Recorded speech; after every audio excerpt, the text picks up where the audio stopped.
This is Mike Ivanoskis from the RHS Veritas, and I am here with 2013 RHS alumna Molly Hurley. Welcome, Molly. Thank you. It's good to be back. First, let's get into your little bit, if you can tell us a little bit about your high school to college transition. The transition was really good. I really got to learn how to be on my own and deal with things on my own, where I didn't have, my friends right there by my side to, help me out, or my parents, my sister even. So, it's really what you make of it. You really have to prepare yourself to be on your own, especially when you have such a great support system here at Rockland High School. But overall, I think Rockland High School really prepares you for what comes next after high school. I hear that you're an editor-in-chief for the Comment, the newspaper at Bridgewater State. Can you tell us a little bit about your role and the responsibilities in that role? Yeah, so I haven't been the editor. I got the job, so I haven't been in it yet. I start in the fall, and basically the editor-in-chief's responsibility is they're the #1 contact for the school newspaper. And that's kind of what I was told, are you ready to take in all the emails you're going to get that, this organization wants the newspaper to cover this, and President Fred Clark wants you to cover this event. So can you manage those emails, because you have to respond to them even if you can't necessarily report on that story. So basically I'll oversee all the other editors and staff writers. The editors are really good. I've become very friendly with them over the past few semesters, but the staff writers can choose whether they write for opinion, sports, news, anything. We have BSU Life. So when they decide what story that they want to tell, they report to their editor, and their editors report to me. So it's kind of like a managing and a leadership role that I'm really looking forward to taking over. We've had 2 editor-in-chiefs since I transferred, and I was able to learn a lot from them as well. And I am excited. We're moving into a more internet-based news report. We're gonna stop doing, as we usually do, 9 printed issues a semester, and I think we're actually dropping that down to maybe 3, and to get more students informed that we're online, and to find us online is really going to be exciting, and something I want to keep pushing towards. So how did your prior experience to being on the RHS Veritas help you with your upcoming role now, or prepare you for it? Yeah, I didn't start writing for the Veritas until my senior year. That is really what changed my whole perspective on what I wanted to do. Writing for the Veritas, I'm not gonna lie, I didn't take it as seriously then as I probably would now, but again, I love to write. So I loved, talking to students, and, we're going to my friends and saying, what do you want to say? I'm writing an article. And I think that's what the Veritas did. It got me excited to continue writing. And when I was in Maine, I missed that. I missed writing on my own.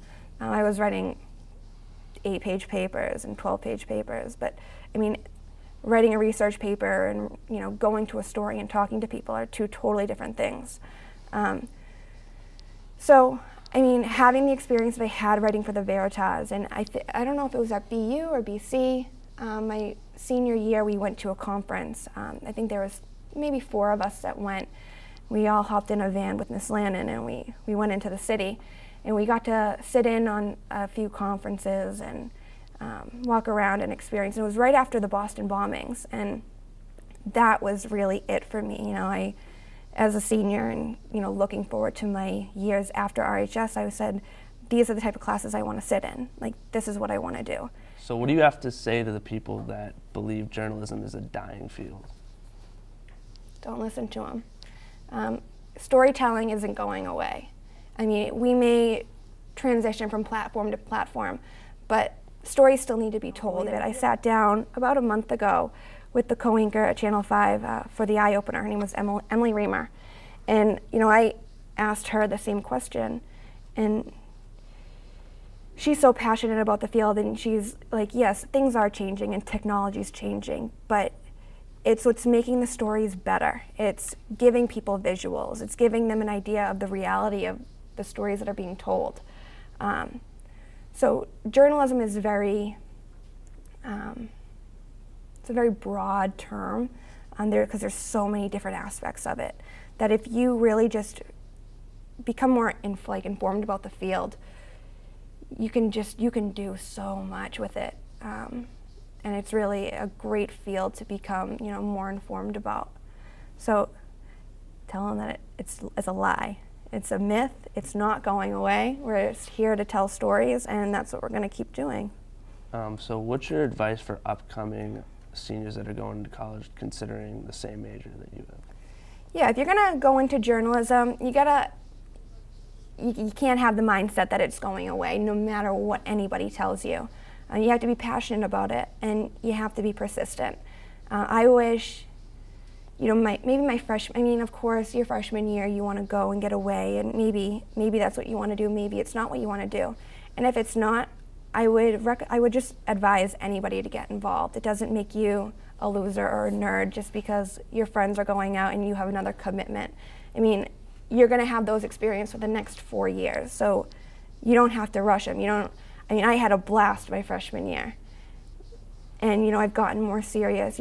Especially after my transfer, I got a lot more serious. But you can have a little push and pull. Like, you can still have fun and be serious. If you ever go on an interview for anything, an internship, a job, if someone ever helps you out, send a thank you note. Always do that, and always follow up, because you may not think that they care, but they do. They care a lot. People are willing to help college students out. College students, high school students, anyone. They love the field that they're in, and they want you to, love it just as much as they do. So I sat with her. 10 minutes later, I left there, and I got a call from her executive producer asking me to come back. So switching back to your time at RHS, are there any particular teachers or faculty members that left a big impression on you? Yeah, Miss Lannon. I really do thank Miss Lannon so much for, I'm so glad Rockland High School has a newspaper, because if that wasn't a thing here, I would be an education major, and who's to say that I wouldn't like it? I don't know, but I wouldn't, be where I am. So Miss Lannon was, super helpful. Rockland High School faculty is always going to be there to, guide you even after you graduate.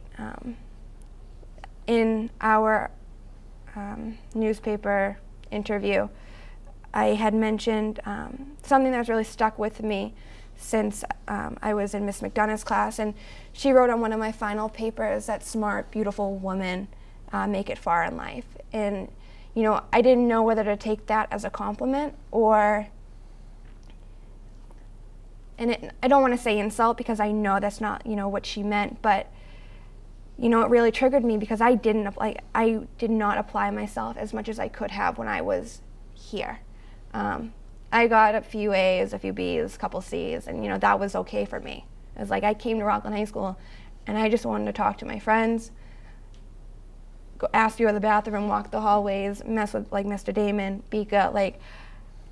That was my life here. And in a sense, I miss that, but they were all right. If I applied myself just a little bit more, or knew what I was capable of, I could do anything. And when I started doing that in college, those words and the advice that I was given, whether it was spoken or written on my paper or anything, it really just pushes you to make them proud, because you represent Rockland High School, you represent the town, you represent Bulldog Nation, you do. And why wouldn't you want to live up to those expectations? Because you can, and you just have to believe in yourself and the foundation that's been provided to you and given to you here. Memories in Rockland High School, and the friends that you make, they are I truly believe that they're forever.